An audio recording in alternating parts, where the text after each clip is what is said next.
चुके हैं अभी सर लोगों के पास। यहाँ पे अभी जो है प्रतियोगिता परीक्षा का आयोजन किया गया है विजन एकेडमी की तरफ से, जो कि आद्या इंटरनेशनल स्कूल में रखा गया है, जो कि आप बाहर देख सकते हैं। जो वीडियो आपको साइड में दिखाई दे रही है उसमें आप देख सकते हैं कि आद्या इंटरनेशनल स्कूल का आपको सीन दिखाई दे रहा होगा।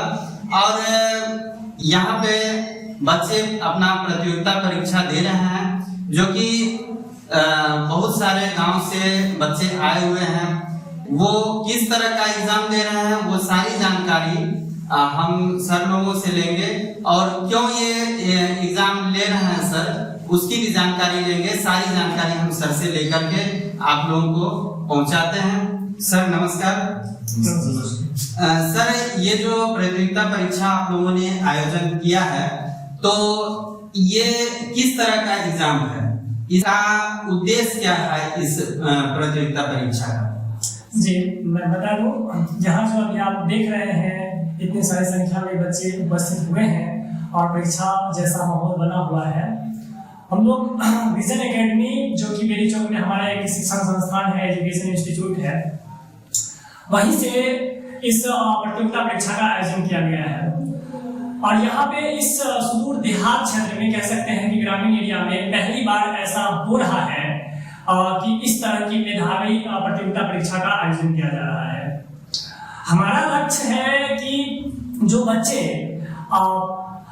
कम अर्थव्यवस्था या कि पिछड़े अर्थव्यवस्था वाले क्षेत्र से बिलोंग करते हैं, आते हैं, उनके मासिक आय ठीक नहीं है, उनके पेरेंट्स की वार्षिक इनकम ठीक नहीं है, लेकिन वो बच्चे पढ़ने में कहीं ना कहीं दक्ष हैं, निपुण हैं और वो अपने आगामी पढ़ाई करना चाहते हैं, लेकिन उन्हें कहीं ना कहीं अच्छा शिक्षण संस्थान नहीं मिल पाता है, और अगर मिलता भी है तो वो बच्चे उतने कैपेबल नहीं है कि वहां जाकर के एडमिशन कराएं, अपना नामांकन कराएं और अपनी पढ़ाई व्यवस्था को आगे जारी रखें।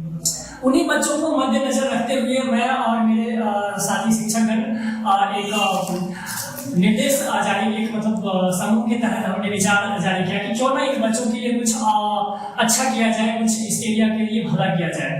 तो इन्हीं सोच का प्रतिफल है कि आज आपके समक्ष ये प्रतियोगिता परीक्षा का आयोजन किया गया है। और इसकी विशेषता कुछ इस प्रकार है कि जो बच्चे इन प्रतियोगिता परीक्षा में अव्वल रैंक लाते हैं, हमारा टारगेट है कि इसका नाम दिया गया है सुपर 20 टैलेंट सर्च एग्जामिनेशन। इसमें जो 20 बच्चे जो उच्च स्तरीय रैंक लाएंगे, अंक लाएंगे, उनमें जो सबसे नंबर 1 रैंक होल्डर बच्चे होंगे उन्हें पुरस्कार दिया जाएगा, साइकिल के रूप में अवार्ड मिलने वाला है। और उसके बाद जो है जो सेकंड रैंक लाएंगे बच्चे उन्हें भी ट्रॉफी मिलने वाली है, थर्ड रैंकर को भी ट्रॉफी है, और बाकी अन्य बच्चे जो 17 हैं उन्हें सांत्वना पुरस्कार मिलने वाला है। ये तो हुए उनके पुरस्कार जो उन्हें इस एग्जाम में अच्छा करने के लिए उन्हें नवाजा जाएगा। इसके अलावा जो हमारा मुख्य मकसद है कहीं ना कहीं उन बच्चों को शिक्षा दशा सुधारना, तो उससे संबंधी हम लोगों ने उसके विषय में कुछ विशेष सहायता इस प्रकार देने की निर्णय लिए हैं कि जो प्रथम रैंक लाएंगे उस बच्चे को पूरे सत्र, जैसे कि अगर 10वीं के जो बच्चे हैं वो उनको पूरे इंटरमीडिएट फ्री में पढ़ाया जाएगा। और हमारे शिक्षण संस्थान में विषयवार शिक्षकों का एक समूह है जो अपने अपने विषय में पारंगत है, कहीं ना कहीं उन तमाम शिक्षकों के माध्यम से उन बच्चों को पढ़ाई निःशुल्क पूरे सत्र में मिलने वाली है। और जो बच्चे 9वीं में पार्टी से क्वालिफाई करके वही फर्स्ट रैंक लाते हैं तो वो 10वीं में मिलने वाला है, इस तरह की व्यवस्था।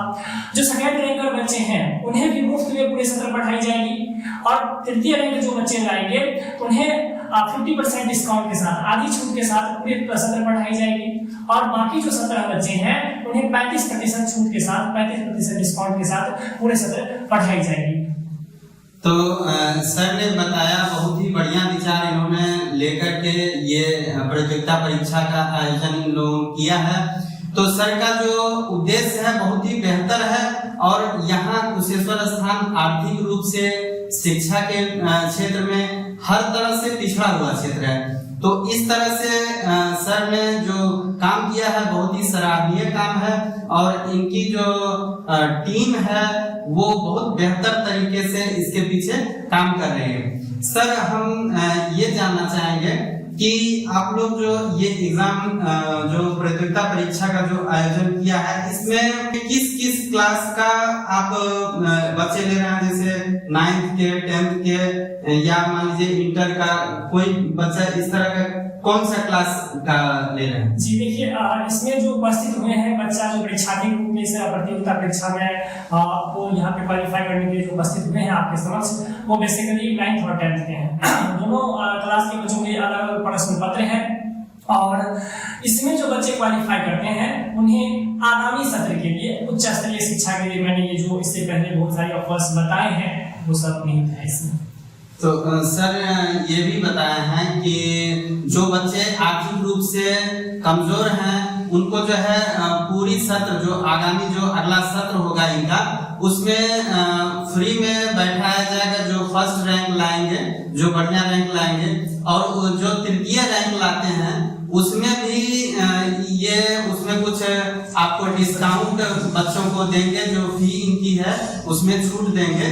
तो बहुत ही बेहतर तरीके से सर ने यहाँ के जो क्षेत्र, यहाँ का जो क्षेत्र है उसके आर्थिक और सामाजिक स्थिति को परखते हुए अपने जो है उद्देश्य को अंजाम तक पहुंचा रहे हैं, अपने कार्य को अंजाम तक पहुंचा रहे हैं।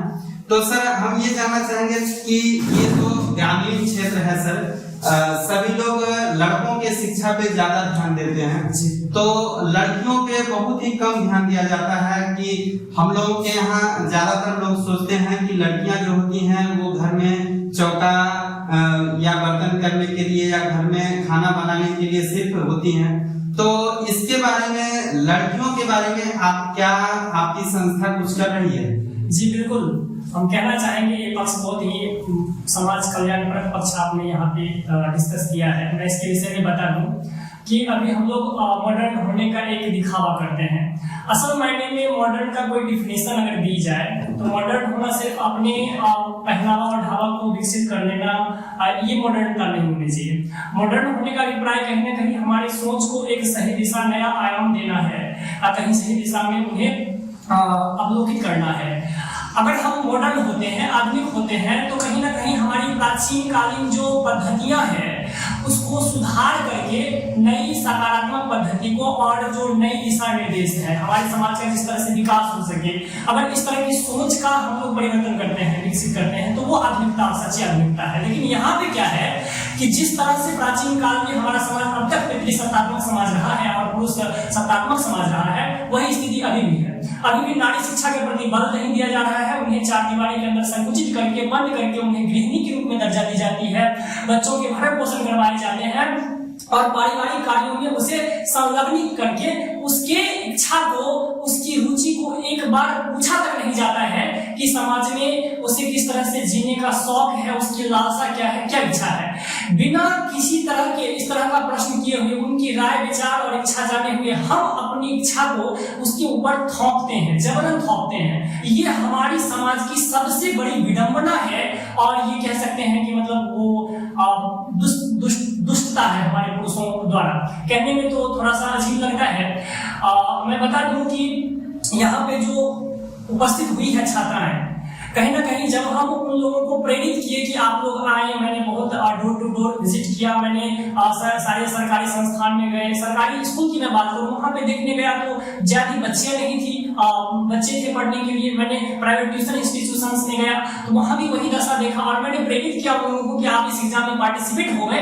तो एक ही मकसद था वो कहना था कि ये तो सर बॉयज हैं, लड़के हैं, जा सकते हैं दूर दराज एग्जाम देने के लिए, लेकिन हमारी बच्चियां या हम लोग कैसे जा सकते हैं। और वो लोग कह रही थी कि मुझे इसके लिए अपने पापा से या वगैरह जो कि गार्जियन है उनसे इजाजत लेना होगा, लेकिन बच्चों को इस तरह की पाबंदियां नहीं थी। तो इन्हीं दृष्टि को हमने ध्यान रखते हुए, इन्हीं चीजों को ध्यान रखते हुए मैंने निकटवर्ती एग्जाम सेंटर का यहाँ पे चयन किया है, जो कि आप देख रहे हैं इतनी सारी संख्या में बच्चियां उपस्थित हुई है। और ये जो लड़कियां यहाँ पे उपस्थित हुई है, कहीं ना कहीं हम लोगों के द्वारा किया गया अथक प्रयास का परिणाम है। ये लोग इतनी आसानी से यहाँ पे आए नहीं है, और मुझे खुशी मिल रही है कि कहीं ना कहीं गार्जियन हमारी बातों को समझे हैं और अपने बच्चों को यहाँ पे भेजे हैं। तो हमें कहीं ना कहीं अभी भी अपनी सोच को बदलना होगा। हम गार्जियन से बार बार, पेरेंट्स से यही रिक्वेस्ट करेंगे कि देखिए अब वो पहले वाला स्थिति नहीं रहा। कहीं ना कहीं गॉड का हम लोग एक सृजन है, रचना है, तो ठीक उसी प्रकार से नारी भी प्रकृति का एक सृजन है। तो जो अहम हिस्सा हमारा इसमें है वही नारी का भी है। तो कहीं ना कहीं उसे भी हमें जागरूकता प्रदान करनी होगी। अगर वो पिछड़ रही है तो हमारे सहयोग से वो आगे बढ़ पाएगी। जी जी, तो सर का जो आपने बात सुना, बहुत ही बेहतर तरीका से इन्होंने समझाया कि किस तरह से हमारे समाज को अब आगे आना चाहिए, अपनी बच्चियों को, अपने जो महिलाएं हैं, जो आपके हमारे घर की जो बच्चियां हैं, उन्हें भी शिक्षा का अधिकार उतना ही है जितना हमारे लड़कों को है, जितना हमारे पुरुषों को है। तो पुरुष और स्त्री में अब अंतर कोई नहीं रह गया। इस बात को सर ने बहुत बेहतर तरीका से समझाया। तो सर, इस एग्जाम में जो प्रतियोगिता परीक्षा आपने आयोजित किया यहाँ पे, उसमें कितनी बच्चियां जो है भागीदारी ले रहे हैं? यहाँ मुझे खुशी मिल रही है यह इस दृश्य को देख करके कि लगभग यहाँ पे 40 या 45% जो कुल उपस्थित बच्चे एवं बच्चियां हैं, उनके 40 या 45% की संख्या में बच्चे यहाँ पे उपस्थित हैं। यह देख करके मुझे काफी खुशी हो रही है। जबकि यहाँ पे बहुत सारी बच्चों की संख्या है जिन स्कूलों में, लेकिन वो उतना उपस्थित नहीं हो पाई है। कोशिश करते हैं अब इसके बाद अगर कोई एग्जाम उपलब्ध करवाए तो इससे भारी संख्या में बच्चियां उपस्थित हो, ऐसी कामना करते हैं। और सर ने इसके पहले ये भी बताया कि जो बच्चियां हैं वो दूर जाने से डरती हैं, दूर जाने से, दूर एग्जाम देने से या दूर पढ़ाई करने से भी डरती हैं। तो इन्होंने सेंटर भी अपने कोचिंग सेंटर जो इनका है उनसे थोड़ी ही दूर पे ये इंटरनेशनल आद्या इंटरनेशनल स्कूल है, वहां पे इन्होंने सेंटर रखा है। तो इन्होंने बच्चों के लिए भी सुविधा जो है, जो हो सकता है उतना इन्होंने उपलब्ध करवाया है। तो अब बच्चियों को भी डरने की कोई जरूरत नहीं है, न गार्जियन को डरने की कोई जरूरत है, क्योंकि अब समय बदल रहा है और सभी लोग इसके लिए यदि प्रयास करेंगे तभी हमारा जो बिहार है, हमारा जो देश है भारत, वो एक सही मायने में विकसित राष्ट्र बन सकेगा। सिर्फ पुरुषों के बदौलत यदि आप या हम या कोई भी चाहे कि कोई राष्ट्र या कोई परिवार विकसित बन सके तो वो संभव नहीं है। तो सर, हम ये जानना चाहेंगे कि आप जो ये प्रतियोगिता परीक्षा आयोजित किए, इसमें आपको कोई परेशानी आई? जो बच्चों को आपने इनवाइट किया, उसमें एग्जाम देने के लिए बुलाया, तो उसमें कोई परेशानी आपको आई? जी हाँ, मैं बता देना चाहूंगा कि इस प्रतियोगिता परीक्षा के संबंध में, चूंकि इस एरिया में ये पहली बार हो रहा है, तो पहले मैं अगर ज्यादा था कि नहीं कोचिंग इंस्टीट्यूट में या बच्चों के पास कंसल्ट करता था, तो उसे समझ में ही नहीं आता ये क्या कराने जा रहे हैं, अजीब तरह का ये क्या किस्सा है। और उसे तो समझाने में ही बहुत सारी परेशानियों का सामना करना पड़ा। जी, क्योंकि पहली बार हमारे क्षेत्र में इस तरह का कोई भी एग्जाम या कोई प्रतियोगिता हमारे कुशेश्वर स्थान क्षेत्र में तो नहीं हुआ होगा। मेरे समझ से प्रथम बार आपने ही इसको आयोजित किया है, तो थोड़ी परेशानी तो नजर आ ही रही होगी। तो लोगों ने कोऑपरेट किया आपके साथ? ऐसा है कि मैं धन्यवाद देना चाहूंगा उन सरकारी और गैर सरकारी शिक्षण संस्थान के शिक्षकों को, कार्यकर्ताओं को, जिन्होंने हमारी इस विचारधारा को एक सकारात्मक दृष्टिकोण से अपनाया और हमें इस कार्य में सहयोग दिया।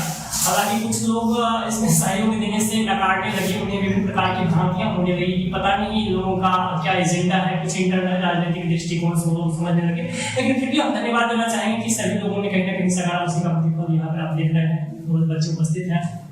जी, तो यहाँ जो है पहली बार हो रहा है, तो लोगों ने ये सोचा जरूर होगा कि क्यों किया जा रहा है, क्योंकि बहुत सारी दिक्कतें आती हैं जब फील्ड में कोई काम करने के लिए उतरता है। कोचिंग में पढ़ाना आसान होता है, पर फील्ड में उतर करके उसके लिए काम करना थोड़ा सा मुश्किल होता है। लेकिन फिर भी मुश्किल को दरकिनार करते हुए सब लोगों ने मेहनत किया और आज उसका फल है कि बच्चे अधिक संख्या में यहाँ उपस्थित हुए हैं और उन्होंने एग्जाम में हिस्सा भी लिया।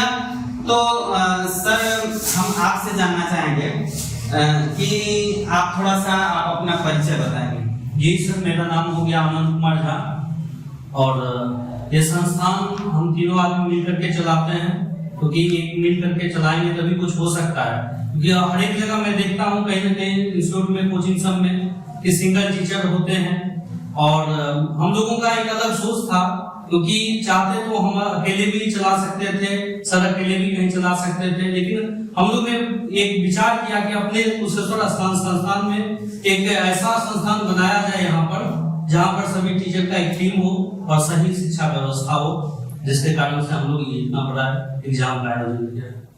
तो सर आप लोगों ने जो ये एग्जाम आपने जो आयोजित किया है, तो एग्जाम में आपके जो भी सहयोगी टीचर थे उनको आपने किस तरह से इस काम को करने के लिए तैयार किया और कैसे बच्चों को यहाँ इकट्ठा किया, उसके बारे में थोड़ी सी जानकारी दीजिएगा। क्योंकि बहुत सारे लोग ऐसे हैं जो जनता के बीच या लोगों के बीच जाना चाहते हैं और काम करना चाहते हैं, पर उनके पास कोई एक्सपीरियंस या कोई अनुभव नहीं है, जिसके वजह से वो काम नहीं कर पाते हैं। तो आपके अनुभव से हो सकता है उन्हें कोई मदद मिले और वो भी आपकी तरह लोगों का सहयोग कर सके। जी जरूर सर जी, हम चाहेंगे कि जैसे ही हम लोग कोचिंग का प्लानिंग किए थे, कोचिंग स्टार्ट किए थे, तो मुझे लगा कि इस कोचिंग से जो है बच्चे आ रहे हैं उसमें कहीं कुछ बच्चे नहीं पहुंच पा रहे, तो हम लोगों ने इस तरह की प्लानिंग बनाया कि अगर ऐसा एग्जाम किया जाए और ये एग्जाम अगर होता है तो इसमें कुछ टैलेंट बाहर निकल करके आएगा इस एग्जाम के कारण, और वो बच्चे यहाँ तक पहुंच पाएगा और इस एग्जाम से बहुत ज्यादा बेनिफिट है। हम चाहेंगे कि इस तरह का अगर किया जाए आयोजन तो बहुत ज्यादा बेनिफिट हो सकता है सभी को। जी तो आप देख सकते हैं कि सर ने हमें समझाया कि किस तरह से कोई भी कोचिंग संस्थान या कोई भी संस्था यदि उसको सफलता पूर्वक चलाना हो तो किस तरह से फील्ड में काम करना चाहिए, वो सर जी बता रहे हैं कि उसका एक प्लानिंग होना चाहिए और सभी लोगों के सहयोग से ये संभव है। सर आपको भी बहुत देर से देख रहे हैं कि कुछ बोलना चाह रहे हैं, हम पहले आपका परिचय जानना चाहेंगे कि आप थोड़ा सा अपने बारे में बता दीजिए कि इस कोचिंग संस्थान में आप किस पद पे हैं, वो आप थोड़ा सा बताइए। बिल्कुल सर, ये कोचिंग संस्थान में मैं एक डायरेक्टर हूँ और सर मैनेजिंग डायरेक्टर हैं, सर चेयरमैन है और भी बहुत सारे टीम है। मेरा परिचय इंग्लिश के टीचर से जाना चाहता है इस एरिया में, और मैंने सोचा कि सिर्फ इंग्लिश ही काफी नहीं है, हमारे लिए सारे सब्जेक्ट का फैकल्टी उपलब्ध होनी चाहिए। तो हम सब ने एक टीम बनाया और बहुत अच्छा से काम करें। मेरा नाम मुकेश कुमार हुआ। तो सर हम आपसे ये जानना चाहेंगे कि ये जो बच्चे हैं, बच्चों का एग्जाम होने के बाद बच्चे जब पास हो जाएंगे उन्हें मेडल मिलेगा या कोई पुरस्कार उनको मिलेगा, उसके बाद उन बच्चों को आप किस तरह से यहाँ जो है उसके रहने का, जैसे बच्चियां हैं, बच्चियों के और बच्चों का दोनों का पढ़ाई व्यवस्था किस तरह से यहाँ पे आप चलाएंगे? बिल्कुल सर, सबसे पहली बात तो है जैसे कि सर ने कहे कि हम लोग यहाँ पे टीम वर्क में करते हैं, अकेले तो करते हैं नहीं, तो सभी फैकल्टी जो है सब अपने अपने सब्जेक्ट के दासू हैं, ऐसे कर सकते हैं और हम सब मिलकर के ही सारा काम करेंगे। और जो भी बच्चे आएंगे, चाहे वो बच्चा हो या बच्चिया हो, इस सुदूर इलाका में हम लोगों का एजेंडा यही है कि इस इलाका को इतना बेहतरीन कर दे कि बच्चा परेशानी से आगे हो जाए। जैसे अक्सर बच्चा के पास जब हमने गया इस स्कूल सुपर 20 को लेकर के, तो सभी ने कहा कि ये सब कुछ भी नहीं है और बच्चा डरता है। बच्चा कहता है हमने अपने आप को कोसता है कि मैं पढ़ाई नहीं, एग्जाम में भाग क्यों लूं। तो हम लोग चाहते हैं उस बच्चे का टैलेंट बाहर आ जाए और उनके बाद यहाँ पर आने के बाद हम लोग और भी उनको प्रतिभावान बनाने की कोशिश करेंगे और हम लोग हमारा टीम इसमें पूरा तन मन धन लगा के।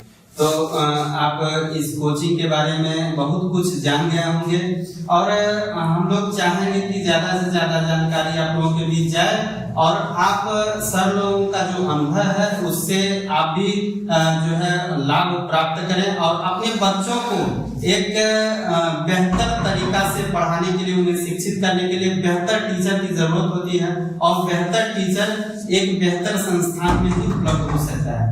तो आप लोगों ने इन सभी सर का जो है बात सुना और अपने बच्चों को यहाँ भेजे या कहीं भी भेजे। अगर इस क्षेत्र में आप हैं तो ज्यादा बेहतर होगा कि बेहतर टीचर के पास भेजा जाए और यदि आपको अच्छा लगे यहाँ पे आके तो यहाँ पे बच्चों को भेजें और बच्चों को बेहतर शिक्षा प्रदान करने का प्रयास करें। धन्यवाद सर आप लोगों को ये जानकारी देने के लिए। आपको भी बहुत बहुत धन्यवाद जो आए और इतना कष्ट काट करके आए होंगे इतना दूर तक। और हम लोगों को बड़ा अच्छा लगता है कि जब, क्योंकि आप लोग एक ऐसे माध्यम है जो पूरे समाज को, हम लोग तो मेहनत करते हैं लेकिन कहीं ना कहीं पूरे समाज को जगाने का काम आप ही लोग करते हैं। तो आप लोगों को भी हमारी टीम की तरफ से बहुत बहुत धन्यवाद।